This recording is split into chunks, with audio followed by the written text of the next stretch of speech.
வணக்கம். VSEV energy private limited company இனி தரும். இந்த வீடியோ ஒரு electric load carrier complaint video. இந்த வீடியோவில் கஸ்டமர் கம்ப்ளைண்ட், சார்ஜ் ஃபுல்லாக இருக்குது ஆனால் வண்டி மூவ் ஆக மாட்டுது அப்படின்னு சொன்னாங்க. நம்ம போயிட்டு செக் பண்ணி பார்த்ததில் சார்ஜ் ஃபுல்லாக தான் இருக்குது. நம்ம உட்காந்து மூவ் பண்ணி பார்த்தோம்.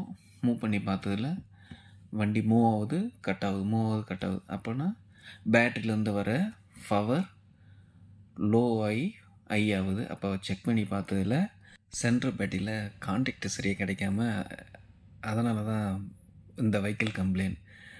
வண்டி மூவ் பண்ணும்போது அதனால தான் வண்டியை கட் பண்ணி விடுது. பார்த்தா சுத்தமாக லோவாக இருக்குது. சென்ட்ரல் பேட்டரி 8.9 தான் இருக்குது. இப்போ நம்ம என்ன பண்ணணும், இந்த 4 பேட்டரியும் ஈவனாக சார்ஜ் போட்டு கஸ்டமருக்கு கொடுத்தோம். வண்டி பக்காவாக இருக்குது.